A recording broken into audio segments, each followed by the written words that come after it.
रोज की तरह आज की सुबह भी सास की गाली और ताने से ही शुरू हुई। राधा रोज रोज के झगड़े से तंग आ चुकी थी, लेकिन वह और कर भी क्या सकती थी। उसे तो सुनना था। वह चुपचाप सास ससुर और पड़ोसियों के ताने सुनती और रोती। राधा की शादी राजेश के साथ 6 साल पहले हुई थी। इन 6 सालों में जिन लोगों की शादी हुई थी वे एक दो बच्चे के माँ बाप बन गए थे, लेकिन राधा अभी तक माँ नहीं बन पाई थी। इसके चलते उसे बांझ जैसी उपाधि मिल गई थी। राह चलती औरतें भी राधा को तरह तरह के ताने देती और बांझ कहकर चिढ़ाती। राधा को यह सब बहुत खराब लगता, लेकिन वह किस किस का मुंह बंद करती। आखिर वह लोग भी तो ठीक ही कहते थे।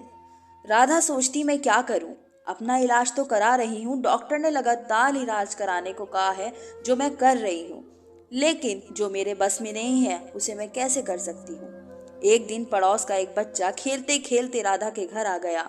बच्चे को देख राधा ने उसे अपनी गोद में बिठा लिया और उसे प्यार से चूमने लगी। जब सास ने राधा को दूसरे के बच्चे को चूमते हुए देखा तो वह बिगड़ पड़ी। वह उसकी गोद से बच्चे को छीनते हुए बोली, कलमुही, बच्चा पैदा करने की तो ताकत है नहीं, दूसरों के बच्चों से अपना मन बहलाती है। अरे तू क्यों डालती है अपना मनहूस साया दूसरों के बच्चे पर? तू तो उस बंजर जमीन की तरह है जहां फसल तो दूर घास भी उगना पसंद नहीं करती। जब राधा से सास की बातें नहीं सुनी गई तो वह अपने कमरे में जाकर अंदर से दरवाजा बंद कर रोने लगी। रात को राजेश के आने पर राधा ने रोते हुए सारी बात उसे बता दी और बोली, मैं बड़ी अभागिन हूँ, मैं किसी की इच्छा पूरी नहीं कर सकती, ऊपर से मुझ पर बांझ होने का धब्बा भी लग चुका है। राधा की बातें सुनकर राजेश ने कहा, तुम माँ की बातों का बुरा मत मानो, उन्हें ऐसा नहीं कहना चाहिए। हर माँ बाप की इच्छा होती है कि उनके परिवार को आगे बढ़ाने वाला उनके रहते हुए ही आ जाए। तुमसे यह इच्छा पूरी नहीं होते देखकर माँ तुमसे उल्टी सीधी बातें बोलती है। तुम चिंता मत करो, तुम्हारा इलाज चल रहा है, तुम जरूर माँ बनोगी। राधा बोली, मेरी एक सहेली थी, वह भी बहुत दिनों बाद माँ बनी थी। माँ बनने में देर होते देखकर जब उसने अपना इलाज कराया तो जांच में उसमें कोई कमी नहीं पाई गई। कमी उसके पति में थी। जब उसके पति ने इलाज कराया तभी वह माँ बन सकी। हो सकता है उसी की तरह आप में भी कोई कमी हो, इसलिए मैं चाहती हूँ कि आप भी एक बार अपना इलाज करा लेते। राधा की बात सुनकर राजेश भड़क उठा। मुझ में भला क्या कमी हो सकती है? मैं तो बिल्कुल ठीक हूँ, मुझ में कोई कमी नहीं है।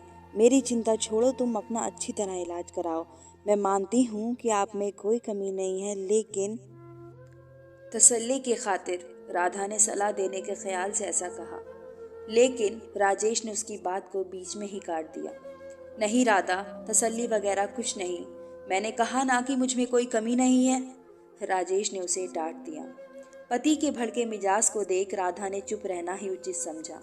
शहर के बड़े से बड़े डॉक्टर से उसका इलाज हुआ, फिर भी उसकी कोख सूनी ही रही। डॉक्टर ने जांच के दौरान उसमें कोई कमी नहीं पाई। देखो राधा, रिपोर्ट देखने के बाद तुम्हें कोई कमी नजर नहीं आती। शायद तुम्हारे पति में कोई कमी होगी, तुम एक बार उसे भी इलाज कराने की सलाह दो, डॉक्टर ने उसे समझाया। अब राधा को पूरा भरोसा हो गया था कि उसमें कोई कमी नहीं है। माँ बनने के लिए कमी उसके पति में ही है, लेकिन उसे कौन समझाए। उसे राजेश के गुस्से से भी डर लगता था। एक दिन किसी ने राधा की सास को बताया कि पास ही गांव के मंदिर में एक बाबा रहते हैं, जिसकी दुआ से हर किसी का दुख दूर हो जाता है। सास ने यह बात अपने बेटे राजेश को बता दी और राधा को बाबा के पास भेजने को कहा। रात को राजेश ने राधा से कहा, कल तुम मंदिर चली जाना। ठीक है, मैं चली जाऊंगी, लेकिन मैं डॉक्टर के पास गई थी, डॉक्टर ने मुझ में कोई कमी नहीं बताई, इसलिए मैं चाहती हूँ कि आप भी एक बार अपना इलाज करा लें, डरते डरते राधा कह रही थी। लेकिन राजेश ने उसकी बात को अनसुना कर दिया। राधा, मैं कहीं नहीं जाऊंगा, तुम कल मंदिर में बाबा के पास चली जाना। ऐसा कहकर राजेश सो गया। राधा ने भी अपने माथे पर लगा बांझपन का धब्बा मिटाने के लिए बाबा के पास जाकर उनसे दुआ लेने की सोच ली। दूसरे दिन सवेरे नहा धोकर वह बाबा के पास चली गई। मंदिर में लगी भीड़ को देखकर उसे भरोसा हो गया कि वह भी बाबा की दुआ पाकर मां बन सकती है। राधा बाबा के पैरों पर गिर पड़ी और कहने लगी, बाबा, मेरा दुख दूर करो, मैं 6 साल से बच्चे का मुंह देखने के लिए तड़प रही हूँ।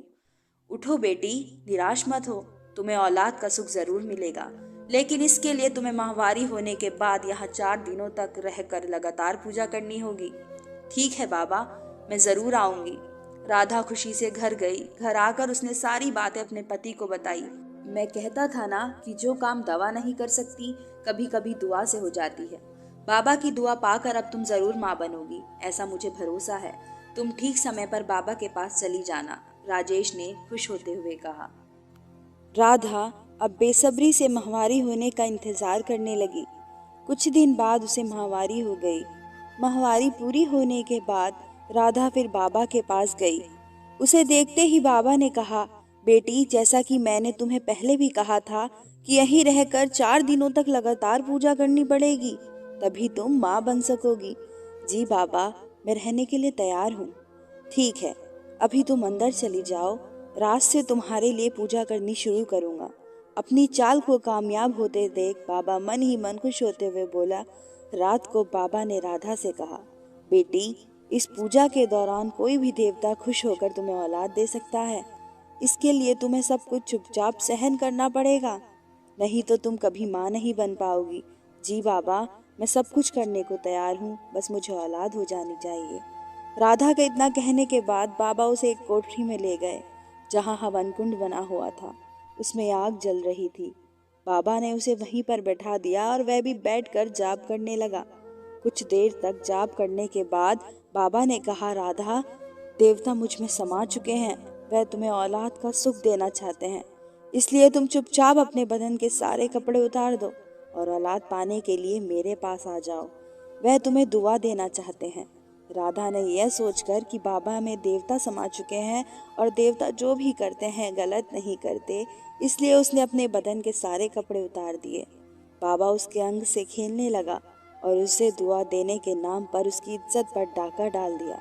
4 दिनों तक लगातार बाबा ने इस पूजा के बहाने राधा से जिस्मानी संबंध बनाए।